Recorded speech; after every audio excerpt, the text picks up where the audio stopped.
Hi guys, good morning. आज की class में हम लोग कक्षा 10 का इंग्लिश बुक पढ़ने वाले हैं, जो कि चैप्टर का नाम है dust of snow. First flight book से हम लिए हैं। डस्ट ऑफ स्नो का लेखक है रॉबर्ट फ्रॉस्ट। तो डस्ट ऑफ स्नो का मीनिंग निकलता क्या है, देखिए।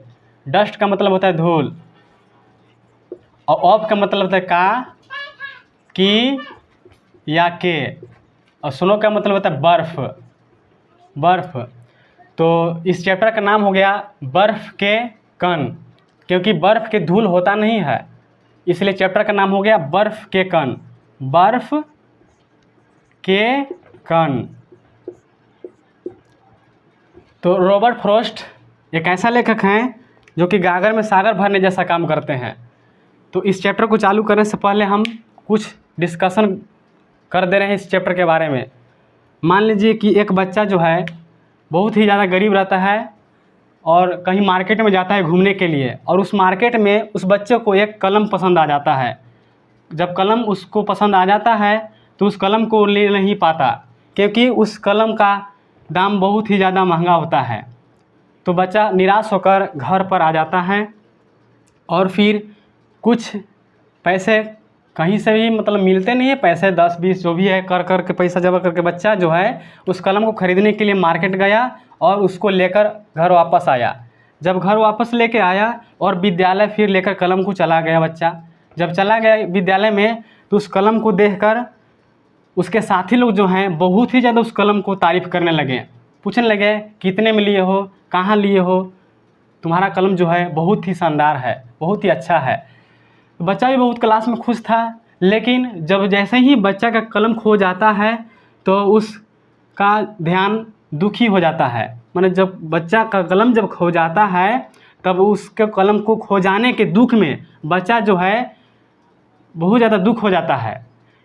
अब जो है सारा क्लास जो रहता है दिन भर, सारा क्लास दिन भर दुखी ही रहता है बच्चा। कहने का मेरा क्या अर्थ देखिए, मान लीजिए क्लास चलता है आपका 9 से 2 बजे तक। मान लीजिए क्लास आपका चलता है 9 बजे से 2 बजे तक, और बच्चा जो है पढ़ाई करते करते 9 बजे से 12 बजे तक पढ़ा, लेकिन जो बच गया 2 घंटा, जो बच्चा का कलम जब खो गया था 9 बजे से 12 बजे तक मतलब पढ़ लिया मान लीजिए, ठीक है, लेकिन जो बच गया 2 घंटा उस पर तो समय बर्बाद कर दिया। क्यों किया? क्योंकि उसका कलम खो गया था। उसी के दुख में रहकर जो है कलम का दुख देख के सुन कर कलम का दुख और टाइम का बर्बादी कर चुका 2 घंटा। क्योंकि जब किसी का कुछ खो जाता है ना तो उस पर ध्यान आकर्षित हमेशा रहता है, और जो अगल बगल चीज़ रहता है उस पर ध्यान नहीं जाता है कि हमको करना क्या है, सोचना क्या करना क्या है। यही सब सोच में पढ़ने लगता है व्यक्ति लोग, दुख हो जाता है तब। तो रॉबर्ट फ्रॉस्ट यही कहना चाहते हैं, देखिए इस पंक्ति के माध्यम से क्या बता रहा है। चलिए स्टार्ट करते हैं हम लोग। द वे मतलब जिस तरह या जिस तरीके से, अक्रो मतलब एक कौआ, जिस तरह एक कौआ।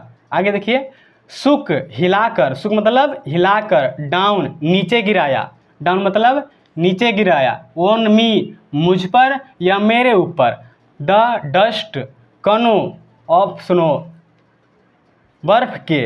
बोल रहा है जिस तरह एक कौआ ने हिलाकर मुझ पर बर्फ के कणों को गिराता है। फ्रॉम सी ए हेमलॉक ट्री, धतूरे, ट्री मतलब पेड़। बोल रहा है सी धतूरे के पेड़ से, मतलब बोलता क्या है, जिस तरह, यहाँ से यहाँ तक मीनिंग आप समझिए। जिस तरह एक कौवे ने एक धतूरे के पेड़ से, जिस तरह एक कौवे ने धतूरे के पेड़ से बर्फ़ के कणों को हिलाकर मुझ पर। अब नेक्स्ट, हैज मतलब इससे, हैज मतलब इससे, गिवन हो जाता है या मिल जाता है। माई हार्ट मेरे हृदय में, अ चेंज मतलब बदलाव, ऑफ मूड मतलब मनोदशा, ऑफ मूड मतलब मनोदशा, एंड और, सेव्ड बच गया, सम कुछ, पार्ट मतलब भाग, ऑफ ए डे उस दिन का, आई हैड रूड मैं दुखी था। बोल रहा है आई हैड रूड, रूड मतलब होता है दुख रहना, क्या होता है दुख रहना। हैज, हैज मतलब इससे। गिवन मतलब हो जाता है या मिल जाता है। माई हार्ट मेरे हृदय में। अ चेंज बदलाव। ऑफ मूड, ऑफ मूड मतलब मनोदशा, जिस व्यक्ति का जो ध्यान केंद्रित रहता है। जैसे कहने का अर्थ क्या बोलता है, मान लीजिए कि आप किसी को कभी कभी आप कुछ आपका खो जाता है तो उस पर आपको ध्यान नहीं रहता है, आपका ध्यान सिर्फ उसी वस्तु पर रहता है जिस वस्तु को आप खो चुके हैं। तो वही लेखक बताना यहाँ चाहता है, कह रहा है इससे, बोलता है इससे मेरी मनोदशा में परिवर्तन हो गया। किससे? जब लेखक को बर्फ़ के कण लेखक के ऊपर गिरा था तो उस इससे जो था लेखक का मनोदशा में परिवर्तन हो गया। और जो शेष समय बच गया था जो मैंने दुखी रहकर बर्बाद कर दिया था। तो लेखक देखिए क्या कहना चाह रहे, इसका अर्थ समझिए। मतलब कहने का अर्थ है, जब कोई वस्तु आपका खो जाता है, मान लीजिए कि कलम बच्चा का खो गया था, उस समय कलम खो गया था, जैसे 9 बजे से लेकर 2 बजे के बीच में उसका कलम खो जाता है, और 9 से 12 के बीच में बच्चा का जो था ध्यान केंद्रित बहुत अच्छा था। लेकिन जब इसके बाद उसका कलम खो जाता है, जो शेष भाग था, मतलब 2 घंटे जो शेष थे, जो 2 घंटे शेष बचे हुए थे, उस बच्चे का जो था कलम खो गया था। तो उस सारा दिन क्लास में बच्चा जो है दुखी रहकर गुजारता है, लेकिन जो शेष भाग था वो भाग पढ़ ही नहीं पाता है। कहने का अर्थ यही है कि मतलब दुखी रहकर जो व्यक्ति दुखी में मन ही मन में सोचता है और दुखी में रहता है, उसका ध्यान जो है कभी इधर उधर पर ध्यान नहीं जाता है, मतलब कुछ करने का मन नहीं करेगा। ठीक है ना। बोलता है इससे मेरी मनोदशा में परिवर्तन हो गया, इससे मेरी मनोदशा में परिवर्तन हो गया,